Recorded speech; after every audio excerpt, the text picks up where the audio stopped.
අපි හිතාගෙන ඉන්නවා අපි බොහොම තේරුමක් ඇතුව තමයි ජීවත් වෙන්නේ කියලා. අපි හිතාගෙන ඉන්නවා පින්වතුනි අපිට මෙච්චර දේවල් තියෙනවා කියලා. මම ඔය තියෙන හැම එකකින්ම ඔබට ලැබෙන්න තියෙන දේ පෙන්වන්නම්. ඔය ගොඩ ගහගත්ත ඔය ගොඩ නගාගෙන යන හැම එකකින්ම ඔබට හම් වෙන්න තියෙන දේ මම පෙන්වන්නම්. අන්න එතකොට ඔබ තීරණය කරන්න පින්වතුනි මොකද්ද මේ යායුතු මඟ කියලා. තථාගතයන් වහන්සේ නමක් ලෝකේ පහළ වෙනකම් පින්වතුනි අපි මේ එකක්වත් දන්නේ නැහැ. මොකද උන්වහන්සේට විතරක් ගෝචර වෙච්ච උන්වහන්සේට විතරක් පේන දේවල් මේ විශ්ව ධාතුවේ තියෙනවා. එතකොට උන්වහන්සේට විතරක් පේන උන්වහන්සේගේ මහා ඥාන ශක්තියට පේන දේවල් මිනිස්සෙන්ට පේන්නේ නැති වුනහම සමහර මිනිස්සු හිතා ගන්නවා පින්වතුනි ඒ දේවල් නැහැ කියලා මේ ලෝකේ. ඒ දේවල් නැහැ කියලා වැටලා පින්වතුනි දසවස්තුක මිත්‍යා දෘෂ්ටියට වැටලා ජීවත් වෙන පිරිසක් ඉන්නවා. නත්ති දින්න නත්ති ඉත්තන් නත්ති හුතන් නත්ති සුකට දුක්ඛඨානං කම්මානං පලං විපාකෝ නත්ති අයං ලෝකෝ නත්ති පරං ලෝකෝ නත්ති පාතා නත්ති මාතා නත්ති පිතා නත්ති සත්තා ඕපපාතිකා නත්ති ලෝකේ සමන බ්‍රාහ්මනා සම්මා පටිපන්නා යේ ඉමංච ලෝකම් පරංච ලෝකං සයං අභිඥා සච්චිකත්වා පවේදෙන්ති.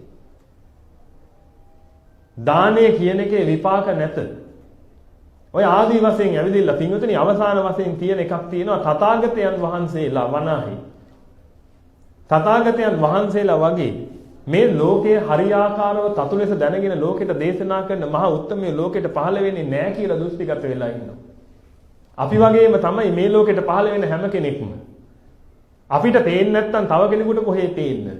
එහෙනම් අපි කාටවත් තේන්නේ නැත්නම් ඔය කට්ටිය කොහෙද ඉන්නේ? ඔන්න ඔය මතයට වැටිච්ච. ඕපපාතිකව සත්තු උපදින්නේ නැහැ කියලා හිතාගෙන ඉන්නවා. දෙවිවරු කොහෙද ඉන්නේ? බ්‍රහ්මයෝ කොහෙද ඉන්නේ? ඔය ඔක්කොම බොරු කතා. පෙරේතයෝ කොහෙද ඉන්නේ? නිරිසත්ත්වයෝ කොහෙද ඉන්නේ? ඉන්නවනම් පේන්නේ ඉන්නේ. ආදී වශයෙන් පින්වතුනි මහා මිත්‍යා දෘෂ්ටි වලට වැටලා කටයුතු කරන පිරිස ඉන්නවා. ඔබවත් ටික ටික ඔතනට ඇදලා දාගන්න තමයි හැම කෙනෙක්ම හදන්නේ. මොකද හේතුව පින්වතුනි මේ ලෝකයේ තියෙන සාරත්වයේ උලා කරන්න පටන් ගත්ත කෙනා සාරයි කියලා යම් අවස්ථාවක දෘෂ්ටිගත වුණා නම් ඒක උලා කරන එක තමයි කරන්නේ. මුළු ලෝකෙම තියෙන ලොකුම කෑල්ල මං කඩා ගන්නවා කියලා හිතාගෙන තමයි පින්වතුනි කටයුතු කරන්නේ. පොඩි කාලේ ඉඳලම තමන්ගේ දරුවට උගන්වන්නේ ලෝකේ තියෙන ලොකුම කෑල්ල කඩා ගන්න. පුතේ මේ ලෝකේ අපි වසඟේ තියෙනවා අපිට ඕන විදිහට පවත්වන්න පුළුවන් උඹට තියෙන ඕනේ උත්සාහය වීර්යය විතරයි.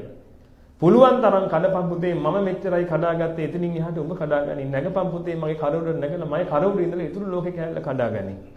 ඕක තමයි පින්වතුනි අපි පුංචි කාලේ ඉඳලා දරුවන්ට උගන්වන්නේ. පුතේ උඹ එක උනේ නැද්ද? ඇයි උඹ එක උනේ නැත්තේ? එතකොට එක උනේ නැත්තේ ඇයි කියලා අහුවාම එක දරුවෙක් කියනවලු පින්වතුනි. ඒ දරුවා මේ දහම අහලා ඉවරලා ඒ දරුවට හොඳ දහම් අවබෝධයක් තියෙන දරුවෙක්. ඒ තාත්තා ඇහුවාම ඇයි පුතේ එක උන්නේ නැත්තේ කියලා. තාත්තේ මං එක වුණා නම් දෙක වෙච්ච දරුවාගේ තාත්තා අද අඬනවා නේද කියලා. එක එකා පින්වතුනි මේ විදිහට එක එකාව පරෙමින් යන වැඩපිළිවෙලක ජීවත් වෙන්නේ. මේ කිසිම අවබෝධයක නෙමෙයි මේ ජීවිත ගත කරන්නේ අන්තිමට. මම ඔබට පෙන්නලා දෙන්නම් එහෙම ජීවත් වෙන්න අයට මොකද වෙන්නේ කියලා. හැබැයි මම මේ කියන්න හදන එකක්වත් පින්වතුනි තථාගතයන් වහන්සේගේ කාලේ වෙච්ච නෙමෙයි. නැත්තම් කෙනෙකුට කියන්න පුළුවන් තථාගතයන් වහන්සේගේ කාලේ නම් ඉතින් ඔච්චර ඈත කාලෙක ඕවා වෙන්න පුළුවන්. දැන් නම් ඕවා කොහේ වෙන්නද? දැන් ඔය කට්ටිය ඇත්තෙත් නැහැ කියලා. පින්වතුනි මැරෙන කෙනාගෙන් වැඩි හරියක් අපාගත වෙනවා. වැඩි හරියක් 90%කට එහා පැන 99%ක් කිව්වොත් වැරදි නෑ. එක්ක තිරිසන් යෝනි එහෙම නැත්නම් പ്രേතනිකායේ තමයි පිටුදෙන වැඩි හරියක් දෙනවා ගිහිල්ලා උපදින්නේ. ඊතුරු ශේෂයේ ගිහිල්ලා උපදිනවා අවිති මහ නරක ආදිවල. හැබැයි අපි හිතාගෙන ඉන්නේ පිටුදෙන අපේ අම්මයි තාත්තයි මැරුණට පස්සේ අනේ දිව්‍ය ලෝකේ ගියා අපේ තාත්තා මෙච්චර දේවල් කළා කළායි කියලා. ලිස්ට් එකක් ලියලා දෙන්න කිව්වොත් එහෙම තාත්තා කරපු දේවල් පිටුදෙන ඒක පුස්කප් පොලේක ලියන්න පුළුවන් නේද ලිස්ට් එක? තාත්තා මෙහෙම කළා කියලා.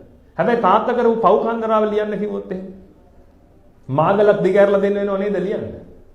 ඒ තරමට පව් කරලා ඉන්නේ අද ඔබ උදේ ඉඳලා මේ මෙතනට එනකන් කොච්චර පව් කළාද කියලා ඔබ දන්නවද? අද ඔබ උදේ වාහනේට නැග්ගේ වෙලේ ඉඳලා කී දෙනෙකුට බැන්නද කියලා ඔබ දන්නවද මේ වාහනේ යන ගමනේ? එක්කෙනෙක් හෝන් එකක් Tamanට ගැහුවා කියලා කොච්චර ද්වේෂ සහගතව හැසිරුණාද කියලා ඔබ දන්නවද? පින්වතුනි දේශය කියලා කියන්නේ මහා ගිනි තියෙන තැන උපදින තියෙන තැන. ඔබට දේශය ඇති වෙච්ච වෙලාවේදී බලන්න පින්වතුනි පපුවේ ගිනි ජාලා නැగి එන හැටි. යම් අවස්ථාවක ඔබට තිබුණා නම් එහෙම ඉරිදියක් මොකක් හරි පුණ්‍ය ඉරිදියක් හරි තිබ්බනම් වාහනයක් අල්ලලා පොලේ ගහන්න. ඔබ අද එනකොට කී දෙනෙක් පොලේ ගහලා ඇද්ද කියලා හිතලා බලන්න. ඒ තරම් මහ ගින්නක් ඔබගේ හිතේ ජනිත වෙනකොට පින්වතුනි ඒ ගින්න කියන එක හැම මොහොතෙම හොඳට මතක තියාගන්න පින්වතුනි අපිට සම්පස්සයක් කියන එක ගොඩ නැගෙනකොට හිතටයි ගතටයි වටටයි මහා ශක්තියක් නිකුත් වෙනවා. ඔය හිතට නිකුත් වෙන ශක්තියෙන් තමයි පින්වතුනි භව සකස් වෙන්නේ අපිට. කර්ම භවය කියන තැන සකස් වෙන්නේ යන්නේ එතනින්. ගතට නිකුත් වෙන එකෙන් තමයි පින්වතුනි මේ ඇඟේ තියෙන රාග දේශ මොහයන්ට අනුරූපව හැදිලෙන වාපිත් සෙන් කියන ඒවා ක්‍රියාත්මක වෙන්නේ. වටට නිකුත් වෙන එකෙන් තමයි පින්වතුනි සබාධම කියන එක හැදෙන්නේ. ඔබ සබාධම කියලා කියනවා. සබාධම කියන්නේ මොකක්ද කියලා දන්නේ නැතුව. සබාධම කියලා කියන්නේ පින්වතුනි ස්වභාවය. ස්ව කියන්නේ තමන්. තමන්ගේ භාවයේ දැරීම තමයි සබාධම කියලා කියන්නේ. නිකම් මේ සබාධම කියන එක උඩින් වැටෙන එකක් නෙමෙයි. ස්වභාවයේ දරන විදිහ. එහෙනම් ඔබ මේ ලෝකෙට නිකුත් කරන ශක්තිය තමයි පින්වතුනි ඔබ වටා කැරකි තියෙන්නේ. ඒකෙන් තමයි සබාධම කියන එක නිර්මාණය වෙන්නේ. පැයක එකහමාරක ධර්ම දේශනාවකින් මට ওই ටික කියන්න බෑ. CD තියෙනවා පින්වතුනි ඒව අහන්න. ඒව ඇහුවට පස්සේ ඔබට තේරෙයි මේ සබාධම ගසගල කියන එක නිර්මාණය වෙන්නේ කොහොමද කියලා. ගොඩක් පිරිස හිතාගෙන ඉන්නේ ගස්ගල් කියන ඒවා ඉබේ නිර්මාණය වෙනවා කියලා. ගහක් ගලක්වත් මේ ලෝකෙට ඉබේ නිර්මාණය වෙන්නේ නැහැ. ඉබේ නිර්මාණය වෙනවා නම් ආකාශනික වාදයේ දේශනා කරපු කෙනෙක් බවට පත් වෙන තථාගතයන් වහන්සේ. කිසිම දෙයක් මේ ලෝකෙට ඉබේ නිර්මාණය වෙලා නැහැ. මම ඔබට පෙන්වන්නම් පින්වතුනි. ඔබට වෙන්න යන දේත් මම පෙන්වන්නම්. ඒකයි මම කිව්වේ සමහර වෙලාවට මම කියන දේවල් රිදෙන්න පුළුවන්. ජනාධිපතිතුමා ඇවිදලා මේ සද්ධර්ම දේශනාව ශ්‍රවණය කළත් මට කියන්න තියෙන ටික තමයි මම කියන්නේ. මම ඔබට හැමතිස්සෙම කියන්නේ පින්වතුනි දන් කුඩ ටිකකිනුත් පුළුවන් මේ ශරීරය පවත්වාගෙන යන්න රජගෙදරපත් අවශ්‍ය නැහැ. ඒක යථාර්ථයෙන්ම දැනගන්න පින්වතුනි. අන්තිමට නැත්තම් වෙන්නේ ඔබට මහ විනාශයක්. ඔබ මහ විනාශයකට උරුමකම් කරපු කියපු පිරිසක්. ඔබ දැන් මලොත් එහෙම පින්වතුනි ඔබට යන්න තියෙන තැන හොයාගන්න බැරි වෙනවා. ඒවන අපි ඉන්නේ හරි උජාරු වෙන්නේ නේද? මට මෙච්චර තියෙනවා මට මෙච්චර තියෙනවා පුත්තා මත්ති ධනම් මත්ති ඉතිබාලෝ විහඤ්ඤති. පුත්‍ර මදයෙන් මත් වෙලා ඉන්නවා. පුත්‍ර මදය කිව්වේ මට මෙච්චර පුතාලේ ඉන්නවා මට මෙච්චර සේවකයෝ ඉන්නවා මගේ යටතේ මෙච්චරක් කට්ටිය වැඩ කරනවා මෙන්න මේ අය තමයි මගේ පිරිස ආදි වශයෙන් මහා පිරිස් බලයෙන් මත් වෙලා ඉන්නවා පිරිසක්. නැත්තම් මට මෙච්චර මිනිස්සු ඉන්නවා මගේ වටේ කියලා. ධනම් මත්ති මට යාන වාහන මෙච්චරක් තියෙනවා මට මෙන්න මෙච්චර දේවල් තියෙනවා මේ දේපොළ ටික ඔක්කොම මගේ අරහේ තියෙන තේවත්තත් මගේ මෙහි තියෙන රබර්වත්තත් මගේ ආදි වශයෙන් පිඟුතුනි ධන බලයෙන් මත් වෙලා ඉන්නවා. එන පුත්තා මත්ති ධනම් මත්ති ඉතිබාලෝ විහඤ්ඤති මේ බාලය හෙවත් මේ සද්ධර්මයේ ශ්‍රවණය නොකරපු පුද්ගලයා අසුතවා පුතුක්ජනෝ කියලා ඉන්න පුතක්ජන මට්ටමේ ඉන්න මේ බාල පුද්ගලයා පිඟුතුනි හැමතිස්සෙම අර දිහා බල සතුටු වෙනවා. හිතනවා අනේ මට මෙච්චරක් තියෙනවා අරකට එච්චර නෑනේ මට නෙමේ තියෙන්නේ මේ බලපංකෝ මගේ ගොඩේ ලොකු. ඔහොම ගොඩක ගහ ජීවත් වෙන ක්‍රමවේදයක ඉන්නවා. අත්තාහි අත්තනෝ නත්ති. කුතෝ පුත්තෝ දන. මරණය වෙන වෙලාවේ පිඟුතුනි Tamanට Tamanගේවත් පිහිටක් නැති වෙලාවට කුතෝ පුත්තෝ දන. මොන ධනයක්ද මොන පිරිසක්ද එන්නේ? තථාගතයන් වහන්සේ දේශනා කරන්නේ පිඟුතුනි මේ කය කැඩිලා ගියාට පස්සේ හුලඟට අහුවෙච්ච පරණලාපතක් වගේ කියලා. උඩ හුලඟට අහුවෙච්ච පරණලාපතක් කියලා කියන්නේ පිඟුතුනි අර කොලේ දිරලා ගිහිල්ලා යන්තම් සිවිය විතරක් ඉතුරු වෙච්ච අවස්ථාව. උඩ හුලඟට ඕක අහු වුණාට පස්සේ හුලඟ මේ අතට හැමද්දි මේ අතට යනවා මේ අතට හැමද්දි මේ අතට යනවා. කර්ම ප්‍රවාහයට අහු වෙනවා පිටින් කර්ම ප්‍රවාහයට අහු වෙවි එතනට රිදුවනවා මෙතනට යනවා මහ විනාශක උරුමයක් ඔය ගන්න යන්නේ. තථාගත ධම්ම හරියට අවබෝධ කරගත්තේ නැති පිරිස. තථාගතයන් වහන්සේ ලෝකෙට පහළුනේ ඇයි කියලා දන්නේ නැති පිරිසට පිටුදෙනි මහ විනාශයක් සිද්ධ වෙන්නේ. ඔන්න ඔය පණිවිඩය ලෝකෙට දෙන්න තමයි මම ධම්ම දේශනා කරන්නේ. ඒකයි මම කිව්වේ මගේ කාලේ මට ගොඩාක් වටිනවා. මොකද මම තව එක මොහොතක් ජීවත් වෙන්න කියන එක ගැන මම දන්නේ නැහැ. ඒක නිසා වහවහ මට ඕනේ පිටුදෙනි මේ පරිපූර්ණේ කරගන්න. මම ඔබට කියන්නේ මම තථාගතයන් වහන්සේට වෙච්ච ණයක් තියෙනවා පිටුදෙනි මේසා ගෝරතර සංසාරයෙන් නිදහස් වෙන්න මාර්ගය වටහලා දුන්නේ මට උන්වහන්සේ. ඒක නිසායි මම ඔබට දහම් දෙසන්නේ. පුළුවන් නම් මේව අවබෝධ කරගන්න උත්සාහ කරන්න. මම පෙන්වන්නම් ඔබට වෙන්නේ යන දේ. තථාගතයන් වහන්සේ නියමිතට පස් ටිකක් කරන් දේශනා කරපු දේ ඔබ හොඳටම දන්නවනේ. හැබැයි ඔක උඩින් පල්ලෙන් ගත්තා. හැබැයි බුද්ධ වචනය කියන එක උඩින් පල්ලෙන් ගත්ත හැම කෙනාම පින්විතනි මහ විනාශයකටපත් වෙනවා. තථාගතයන් වහන්සේ දේශනා කරන්නේ අනුමාන වශයෙන් නෙමෙයි. උන්වහන්සේ ප්‍රත්‍යක්ෂ ඥාණයෙන් දේශනා කරන්නේ. දැකලා දේශනා කරන්නේ. ඕක මෙහෙම වෙයිද දන්නේ නැහැ කියලා නෙමෙයි උන්වහන්සේ කියන්නේ වෙන දේ කියන්නේ මේක වෙනවා ඒකාන්තයෙන්. මේ නියමිතට ගත්ත පස් ටිකෙන් උන්වහන්සේ කිව්වේ මේ නියමිතේ ප්‍රමාණයට විතරයි සුගතිගාමී වෙන්නේ. මහ පොළවේ තියෙන වැලි කැට ගන්නට දුගතිගාමී වෙනවා. හීන්දාඩිය දාන්නේ නැද්ද ඔබට? දැන් දොස්තර කෙනෙක් කෝල් කරලා ඔබට කිව්වොත් එහෙම පින්වතුනි ඔබට පිළිකාවක් කියලා. දැන් හීන්දාඩිය දාන්නේ නැද්ද ඔබට? එහෙනම් ඊට වඩා එහා ගිය එකක් නේද තථාගතයන් වහන්සේ මේ දේශනා කළා තියෙන්නේ. මෙච්චරයි සුගතිගාමී වෙන්නේ මහ පොළොවේ තියෙන වැලි කැට ගන්න දුගතිගාමී වෙනවා. පින්වතුනි මේ සක්වලට ලෝක 31ක් තියෙනවා. මේ ලෝක 31කින් ලෝක 4යි තියෙන දුකතිගාමී වෙන ඒවා. ඉතින් හිතන්න බලන්න. ඒ ලෝක 4ට යනවා පොළවේ තියෙන වැලි කැට ගන්නට පිරිස.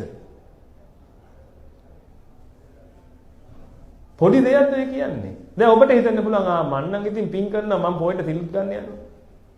ඒක නිසා මං නම් ඉන්නේ නියපොත්ත උඩ කියලා. මම ඔබට පෙන්නන්නම් පිටින් ඔබ නියපොත්ත උඩද නැද්ද කියලා ඉන්නේ.